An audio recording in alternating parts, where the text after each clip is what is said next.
వే gold trusted gold buyers మీరు తాకట్టు పెట్టిన బంగారాన్ని విడిపించి ఈ రోజు ఉన్న మార్కెట్ ధరకు కొనబడను.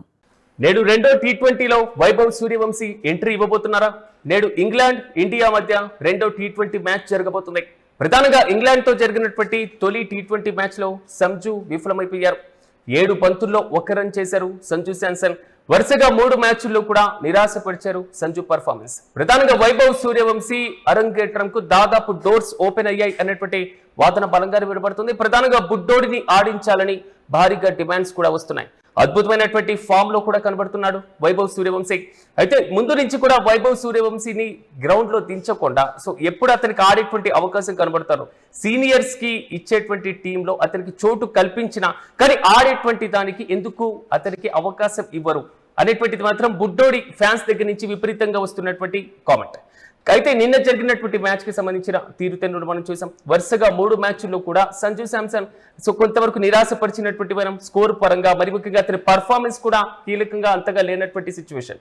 అయితే వైభవ్ సూర్యవంశీ అరంగేట్రంకు దాదాపు ఇప్పుడు డోర్స్ ఓపెన్ అయ్యాయి అనేటువంటి వాదన వినబడుతుంది. ఇంగ్లాండ్ తో జరగబోతున్నటువంటి రెండో టీ20లో వైభవ్ సూర్యవంశీకి కొంతవరకు ఛాన్స్ కల్పించాలి అనేటువంటి డిమాండ్ బలంగా వినబడుతున్నటువంటి పరిస్థితులు మనం చూస్తున్నాం. అయితే ఈ రోజు జరగబోయేటువంటి మ్యాచ్ లో వైభవ్ అరంగేట్రం చేయబోతున్నారా? అరంగేట్రం చేస్తే పర్ఫార్మెన్స్ ఏ విధంగా ఉండేటువంటి ఛాన్స్ ఉంటుంది, లేదా ప్రీవియస్ మ్యాచ్ లాగే అతన్ని కూడా లెవెల్లో లేకుండా సైడ్ పెట్టేయబోతున్నారా? మరి ముఖ్యంగా స్కోర్ ప్రభావంతో పాటుగా లాస్ట్ మ్యాచ్ లో వర్షం కారణంగా జరిగినటువంటి పరిస్థితి మనం చూసాం. ఈ రోజు వెదర్ ఎఫెక్ట్ ఏ విధంగా ఉండబోతుంది, పిచ్ ప్రభావం ఏ విధంగా ఉండబోతుంది, ఇరు జట్ల యొక్క స్కోర్ బలాబలాలు ఏ విధంగా ఉండేటువంటి ఛాన్స్ ఉంటాయి? ఇదే అంశంపై నాతో పాటు డిస్కషన్ చేయడానికి స్పోర్ట్స్ అనలిస్ట్ వెంకట్ గారు నాతో పాటు అందుబాటులో ఉన్నారు. వెంకట్ గారు, గుడ్ మార్నింగ్. ఈ రోజన్నా వైభవ్ సూర్యవంశీ గ్రౌండ్ లో దిగబోతున్నాడా? తన పర్ఫార్మెన్స్ ని చూపించబోతున్నారా? ఇది అతని ఫ్యాన్స్ నుంచి మాత్రమే కాదు, అతని గురించి ఆలోచిస్తున్న ప్రతి ఒక్కరికి వస్తున్నటువంటి ప్రశ్న. ఎలా చూడొచ్చు అంటే రీసెంట్ అప్డేట్స్ ఏంటి? సిరాజ్, ఖచ్చితంగా అంటే వైభవ్ సూర్యవంశీ ఆట తీరు గత 2 సంవత్సరాల నుంచి చూసిన వాళ్ళందరూ కూడా అతను అంతర్జాతీయ క్రికెట్ లో అరంగేట్రం చేయాలి, అంతర్జాతీయ క్రికెట్ లో ఆడాలి అనేటువంటిది కోరుకుంటున్నటువంటి పరిస్థితి. ఐసీసీ నిబంధనల ప్రకారం 15 ఏళ్ళు దాటిన తర్వాత అంతర్జాతీయ క్రికెట్ లోకి తీసుకోవాలి అనేది నిబంధన ఉంది. దానికి తగ్గట్టుగానే అతన్ని 15 ఏళ్ళు దాటిన తర్వాత అంతర్జాతీయ క్రికెట్ లోకి తీసుకున్నారు. ఇది చాలా మంచి పరిణామంగానే మనం చూడొచ్చు. కానీ ఇక్కడ మనం అర్థం చేసుకోవాల్సినటువంటి విషయాలు చాలా ఉన్నాయి. ముఖ్యంగా వైభవ్ సూర్యవంశీ ఆడాలనుకోవడంలో ఎటువంటి తప్పు లేదు. కానీ ఇక్కడ సంజు శాంసన్ ఫెయిల్ అయ్యాడు, సంజు శాంసన్ స్థానంలో వైభవ్ సూర్యవంశీని తీసుకోవాలనేటువంటి డిమాండ్ బాగా వినపడుతోంది. ఓకే, సంజు శాంసన్ తో పాటుగా ఇక్కడ ఇషాన్ కిషన్ కూడా ఫెయిల్ అవుతున్నాడు. అతను కూడా వన్డౌన్ ఆడుతున్నప్పటికీ ఇషాన్ కిషన్ కూడా ఓపెనరే. కానీ ఈ విషయాన్ని ఎవరు కూడా మాట్లాడటం లేదు. ఇషాన్ కిషన్ ఇప్పుడు సంజు శాంసన్ ఫెయిల్యూర్ లో ఇషాన్ కిషన్ ఫెయిల్యూర్ అనేది కొట్టుకుపోతుంది. కానీ ఇషాన్ కిషన్ కూడా ఫెయిల్ అవుతూనే ఉన్నాడు. కాబట్టి ఇక్కడ ఇషాన్ కిషన్ స్థానంలో అంటే సంజు శాంసన్ ని ఆడించి ఓపెనర్ గా వైభవ్ సూర్యవంశీని బరిలోకి దింపొచ్చు. కానీ అందులో సంజు శాంసన్ 3వ స్థానంలో కూడా ఆడగలిగే క్యాపబిలిటీ ఉన్నటువంటి ప్లేయర్. కానీ దాని గురించి ఎవరు కూడా మాట్లాడటం లేదు. ఇక్కడ లెఫ్ట్ అండ్ రైట్ కాంబినేషన్ అనేది అంతర్జాతీయ క్రికెట్ లో చాలా వరకు కూడా ఇంపార్టెంట్. కానీ ఇక్కడ వైభవ్ సూర్యవంశీ విషయంలో ఈ రోజైనా మార్చేటువంటి అవకాశం ఉంటుంది అనుకోవచ్చా లెఫ్ట్ అండ్ రైట్ కి సంబంధించినటువంటి? మార్చొచ్చు. అప్పుడు లెఫ్ట్ అండ్ రైట్ కాంబినేషన్ కావాలి అనుకున్నప్పుడు అంతర్జాతీయ క్రికెట్ లో అది చాలా వరకు కూడా కీ రోల్ ప్లే చేస్తుంది. ఎప్పుడైనా సరే పవర్ ప్లే లో కనుక ఐపీఎల్ కంటే నెట్వర్క్ చేస్తుంది. కానీ ఐపీఎల్ లో కూడా చాలా వరకు కూడా కాంబినేషన్ చూస్తూ ఉంటారు. కాబట్టి ఇక్కడ కూడా అంటే వైభవ్ సూర్యవంశీని ఆడించాలి అనుకోవడంలో తప్పలేదు. కానీ ఇక్కడ అంతర్జాతీయ క్రికెట్ కానీ ఇంగ్లీష్ కండిషన్స్ కానీ అతను ఎంతవరకు అడాప్ట్ అవుతాడనేది కూడా చూడాల్సినటువంటి అవసరం ఉంది. అదే విధంగా అతని షార్ట్ సెలక్షన్ వీటన్నిటికీ సంబంధించి అక్కడ వాతావరణ పరిస్థితులు కానీ వీటన్నిటికీ సంబంధించి కొంత మనం అంటే అతను ఎలా అలవాటు పడ్డాడు అనేది కూడా అక్కడ టీమిండియా యాజమాన్యం వస్తున్నటువంటి వాదన. ఓకే, ఇంతకు మీకేమనిపిస్తుంది? అంటే ఒక సీనియర్ ని పక్కన పెట్టి వైభవ్ సూర్యవంశీకి ఛాన్స్ ఈ రోజన్నా ఇవ్వాలి టార్గెట్ సంజు శాంసన్ మాత్రమే మీడియా ఎందుకు టార్గెట్ చేస్తుంది? అంతర్జాతీయ మీడియా జాతీయ మీడియా పదే సంజు శాంసన్ ని మాత్రం ఎందుకు టార్గెట్ చేస్తుంది? సంజు శాంసన్ కంటే ఫెయిల్ అవుతున్నాడు ఇషాన్ కిషన్ ఉన్నాడు కదా. ఇక్కడ చాలా వరకు నేను ఒక్కడే కాదు మాట్లాడేది ఈ ప్రశ్న చాలా వరకు కూడా క్రికెట్ ఫ్యాన్స్ నుంచి వినపడుతోంది. గతంలో కూడా శుభ్మన్ గిల్ ఫెయిల్ అయినా సరే ఆ ఫెయిల్యూర్ ని పక్కన పెట్టి సంజు శాంసన్ ఫెయిల్ అయ్యాడు అని మాట్లాడు. సంజు శాంసన్ ని పదే ఎందుకు టార్గెట్ చేయాల్సి వస్తుంది? ఓకే, ఇక్కడ నార్త్ సౌత్ అనేటువంటి ఫీలింగ్ కూడా క్రికెట్ లో మనం బలంగా వింటూ ఉంటాం మీరు అబ్జర్వ్ చేస్తే. కాబట్టి ఇక్కడ సంజు శాంసన్ టార్గెట్ చేయడానికి ఇది కూడా ఒక కారణంగా అయి ఉండొచ్చు అనేటువంటి మాట కూడా బలంగా ఉంది. కాబట్టి ఇక్కడ వైభవ్ సూర్యవంశీ ఆడాలనుకోవడంలో ఎటువంటి తప్పు లేదు, కానీ సంజు శాంసన్ లేకపోతే T20 వరల్డ్ కప్ భారత్ గెలవదు. అటువంటి ప్రపంచ స్థాయి ఆటగాన్ని పట్టుకుని పదే పదే అతన్ని అవమానించేటువంటి విధంగా మాట్లాడటం అనేది కరెక్ట్ కాదనేటువంటి అభిప్రాయాలు అయితే చెప్పొచ్చు. ఇక సంజు శాంసన్ కు సంబంధించి చూసుకుంటే అతనిలో టెక్నిక్ ఉంది. ముందు IPL లో కూడా 1-2 మ్యాచ్లు ఫెయిల్ అయినా మళ్ళీ అతను సెంచరీ చేశాడు. కాబట్టి అలాగే T20 వరల్డ్ కప్ లో కూడా అతను ఫెయిల్ అయినప్పటికీ కూడా అతను కీలకమైనటువంటి సమయంలో ఆడి ఇన్నింగ్స్ నిర్మించినటువంటి పరిస్థితి ఉంది, జట్టు కప్ అందించినటువంటి పరిస్థితి ఉంది. అతనికి మంచి అనుభవం ఉంది. కాబట్టి ఇవన్నీ కూడా ఏంటంటే కొంత వైభవ్ సూర్యవంశీ మీద ఓవర్ హైప్ అనేది ఉండొచ్చు, కానీ అంత హైప్ వద్దు అనేది కెప్టెన్ శ్రేయస్ అయ్యర్ కూడా చెప్పినటువంటి పరిస్థితి. కాబట్టి ఇక్కడ అనుభవాన్ని పరిగణలో సంజుని కాకుండా ఇషాన్ని తప్పించి వైభవ్ కు స్థానం కల్పిస్తే ఓకే అంటారా? ఖచ్చితంగా ఈ లెఫ్ట్ అండ్ రైట్ కాంబినేషన్ ఒకవేళ వీళ్ళు వద్దు అనుకున్నప్పుడు వైభవ్ సూర్యవంశీ ఖచ్చితంగా ఆడాలి అనుకున్నప్పుడు ఇషాన్ కిషన్ ని తప్పించండి, ఒక లెఫ్ట్ హ్యాండర్ తప్పించి ఒక లెఫ్ట్ హ్యాండర్ కి అవకాశం ఇవ్వచ్చు కదా.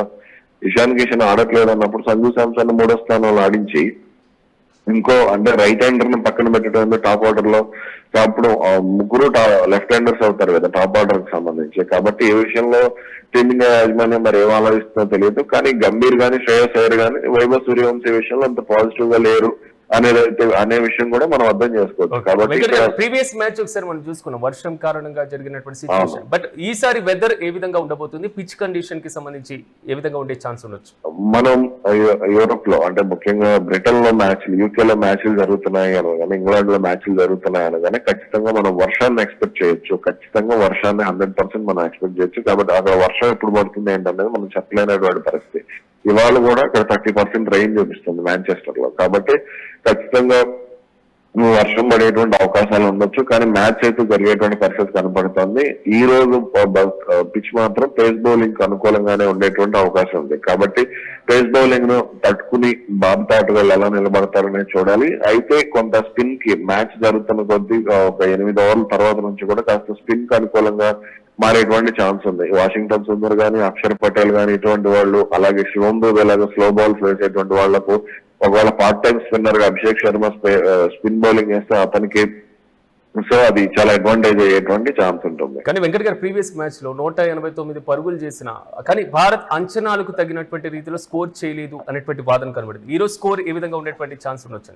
లేదు, ఆ పిచ్ మీద భారత్ సరైన స్కోరే చేసింది అనేటువంటిది మనం అర్థం చేసుకోవాలి. ఎందుకు అనంటే మనం IPL చూసేసి 220, 230, 240 ఈ రేంజ్ లో మనం స్కోర్ ఊహించుకుంటూ ఉంటాం. కానీ అంతర్జాతీయ క్రికెట్ కి వచ్చేసరికి పరిస్థితులు చాలా భిన్నంగా ఉంటాయి. ఏదైనా సరే ఇప్పుడు 180 స్కోర్ చేయడం అనేది అంతర్జాతీయ క్రికెట్ లో చాలా టఫ్. మీరు చూసుకుంటే IPL కంటే ముందు జరిగినటువంటి T20 వరల్డ్ కప్ లో స్కోర్లు ఎలా నమోదైనాయి. కాబట్టి ఎక్కడో ఒక మ్యాచ్ లో తప్ప 200 స్కోర్ నమోదు అవ్వలేదు కదా.